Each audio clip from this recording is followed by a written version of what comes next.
And pretty much what we're doing is a fantasy football like sort of podcast in a way. It's a little spin-off on our show, just to spread our knowledge to people about what we know about fantasy football. So some of the things we're going to go over today is our sleeper, our rising star, a person that we think needs to rebound, our under-the-radar player, a comeback kid, someone who was injured last year and who's coming back this year, our breakout guy, someone who don't want to forget about ever, and then last but not least, our dark horse MVP. So I'm going to go with the first one. We're going to talk about our sleeper. My sleeper was D.D. Westbrook. Boy got 700 yards last year and 5 tutties, and that was with Blake Bortles and some other people as his quarterback. Now he's got a little bit more stability there now. He's got Nick Foles, so I feel like he's going to have a better supporting cast now. And I feel like he can hit some more numbers. He's going to hit 1,000 yards at least, in my opinion. I feel like he'll be right around the same as far as touchdowns goes. He'll probably have, between 5 to 8.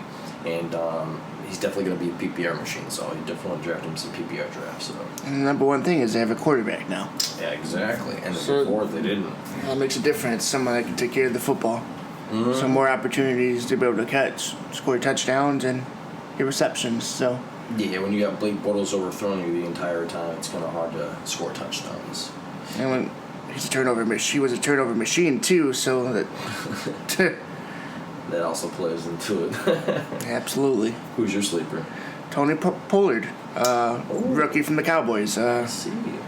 I know they have Alfred Morris still, but he's had a good preseason so far, and Ezekiel Elliott's out. He's not coming. He wants a new contract. It's true. He's holding out right now. Jerry Jones says Zeke who? Who's Zeke? Yeah, I don't know who he is. So Tony Pollard's in the house, man. Next man up. Next man up. Well, they might do a running back by committee, so you can probably have both those running backs in a fantasy football league. There you go. You can get both of them, Alfred Morris and Tony Pollard, but Tony Pollard's probably the guy to rock with. Yeah. Jerry Jones seems to like him. And he's a rookie, so it's kind of that uncharted territory. It's like someone you get into later rounds, someone that you don't have to break the bank for in a fantasy football draft. Yep, you can probably give him the later rounds of your draft. My rising star is Dwayne Haskins. I know that Case Keenum right now is the starter. He won't be the starter the entire season. So I'm telling you right now, scoop up Dwayne Haskins while you can, stash him on your bench because he's going to be so explosive. He's going to take your fantasy team to the next level. My rising star is Tariq Cohen. Tariq Cohen, Can do a little bit of everything. Punt return, kick return, gadget player. Can move him in the slot, move him all over the receiver position, running back. No matter where you put him, he's a threat to score. He's a threat to make that home run play. It's true. And he's going to be like the next Darren Sproles, if not better. Oh, I can see that, yeah most definitely, because that's all he does. He's just an explosive player. Once he catches that ball, man, he is off and he is gone.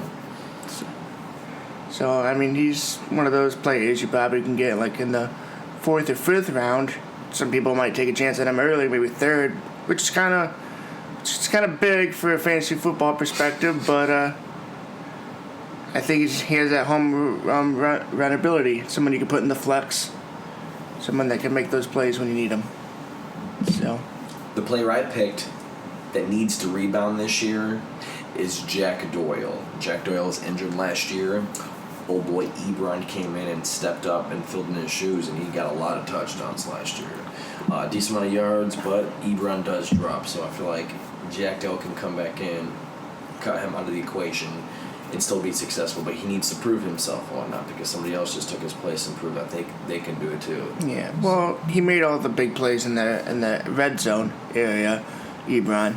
The thing about Jack Doyle is he can make plays all over the field. He can get that 30-yard reception. He can make the big contested catches. But the problem is availability. He's not healthy. Mm-hmm. He was healthy his first, 3 seasons, and then all of a sudden something happened this year. So he just needs to get back to it, and that could be a double tight end threat right there. Absolutely. And there, this new guy, I guess, who's coming through training camp for the Colts, who's been doing quite exceptional. He's trying to make that roster, man. And you also have a tight end as well. I do. Jimmy Graham. I think he was wonderful with the Saints when he was playing. He did really well with the Seahawks when he was there. But when he came to Green Bay, things just went downhill. He looked slow. He looked injured. I don't know if it's just the scheme of things or it's not the camaraderie with Aaron Rodgers or the chemistry wasn't there. Something has to change. I mean, he just looked like a different player. Yeah, he didn't look like himself, and he didn't look good on the Seahawks either. So. Nah, he had touchdowns though. It's true. I mean, when you need a tight end to step up for you in fantasy football, which he did for 2 years for me with the Seahawks, he got me points when I need him. He always started off slow though. But, oh yeah, he's always one of those guys. Yeah. And then you always see those people that drop him on week 3, week 4. You pick him up, and the next thing you know, he starts going off. But he was always in the conversation with Rob Gronk as one of the best tight ends, and he just fell off a cliff. I don't think he's washed up. I just think something just needs to click upstairs. I don't know if he's just dealing with injuries or what. Maybe he just needs to go to a new team or get traded. I mean, I think a lot of people would still want his services. It's just I don't think he's a good fit with Aaron Rodgers. But I think he needs a rebound this year, maybe year 2 in the Packers offense. A new coach, new everything. I think it should help. Absolutely. My comeback kid I have is a defensive player on the fantasy side. Earl Thomas. Last year he got injured as well. Does not like the team that he was currently on before and whatnot, and so he wants to switch it up, and he's on a better team now, and hopefully he can excel and still be at the elite level he was before. Yeah, that sucks. I mean, you break your leg. You wanted a contract before you broke your leg, and that took a lot of money away from him. I mean, he should have got paid by one of the best safeties in football. He's on the Ravens now, so he's going to be doing quite well over there. I feel like he'll be like the next, not the next Edry, because Earl Thomas is his own player. Yeah, but, filling the shoes is the Ravens have always been known to have really good safeties. Yeah, definitely a Hall of Fame safety in Earl Thomas, but he's can't fill out Reed's shoes. Different kind of safety, different kind of play. Absolutely. But that's okay. Who's your comeback kid? Jimmy Garoppolo, my man. God, I might have to be a 49ers fan when it's all said and done with the Patriots, but that's for another discussion. Coming off an ACL injury. ACL tear, actually. Showed potential when he was with the Patriots, got traded to the 49ers, did really well for a 6-7 game stretch.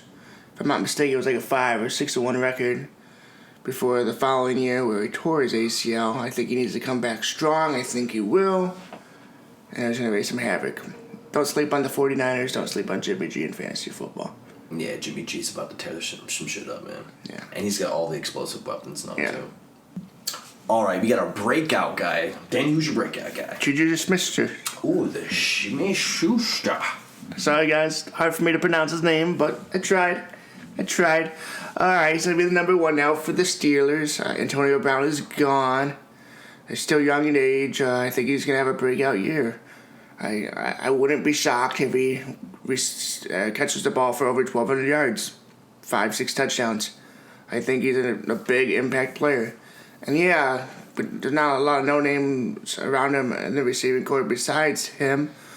But that's a good thing. There could be under-the-radar players, too, for the Steelers that people could draft. So, there's no longer any cants in the locker room. Le'Veon Bell, Antonio Brown, they're gone.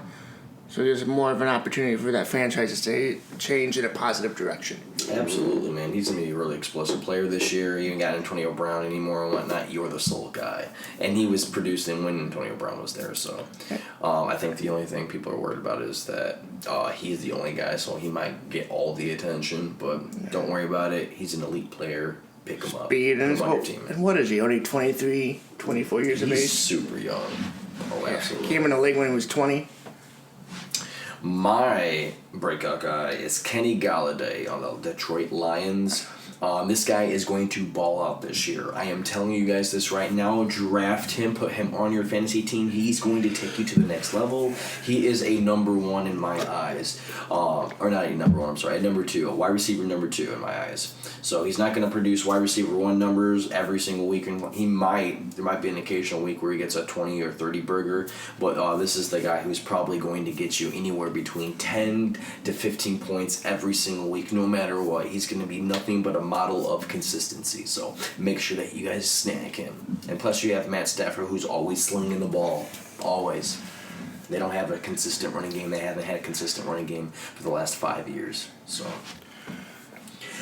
Danny, who is your don't forget about guy? Gerald McCoy. Gerald McCoy. Former Buccaneer. All-pro player.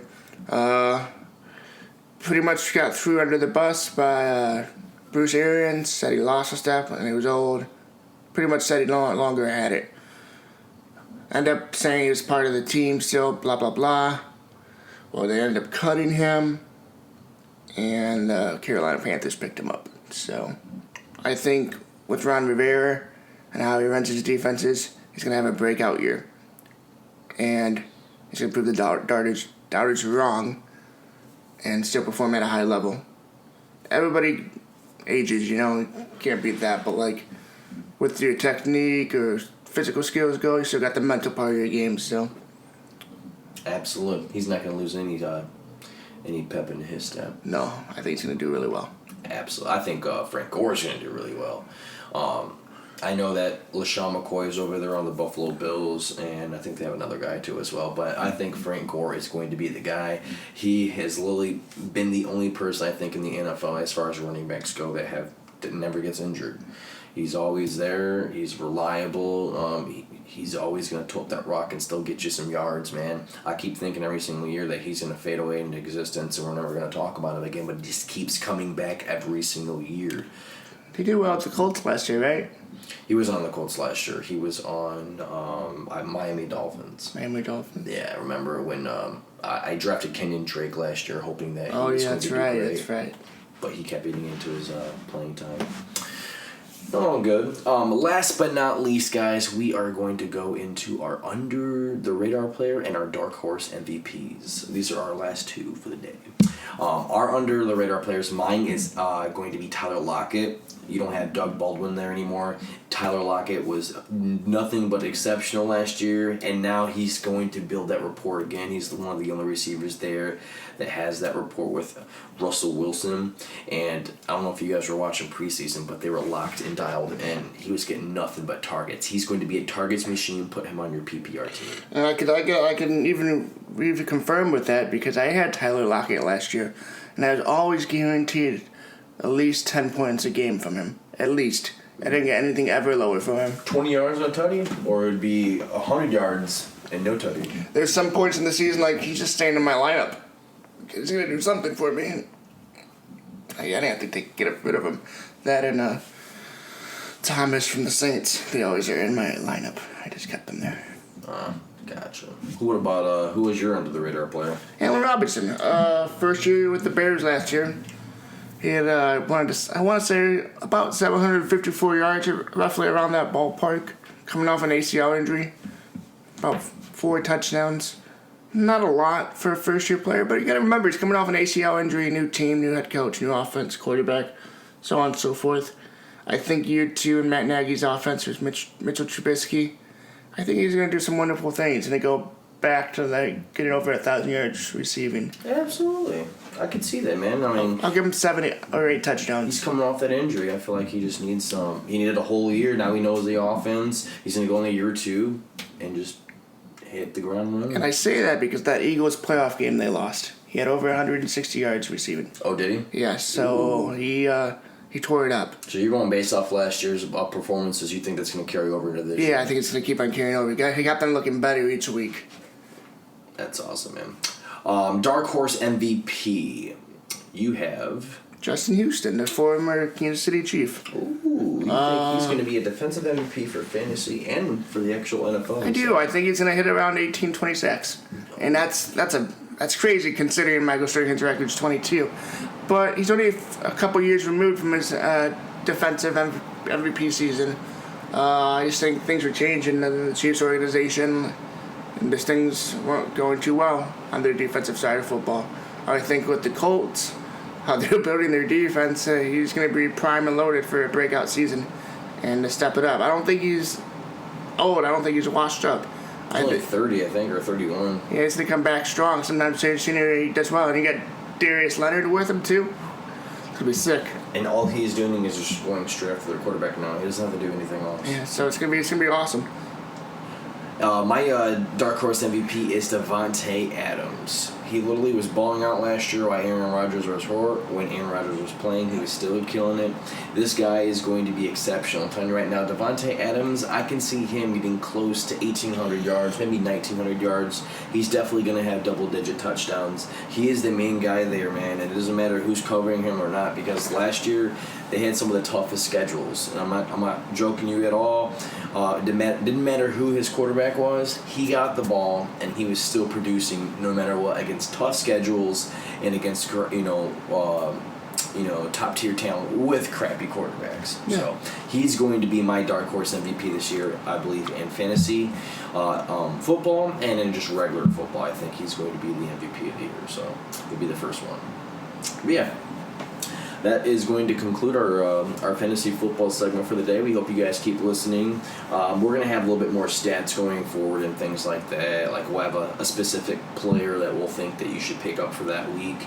We'll be giving you like little pointers throughout the season.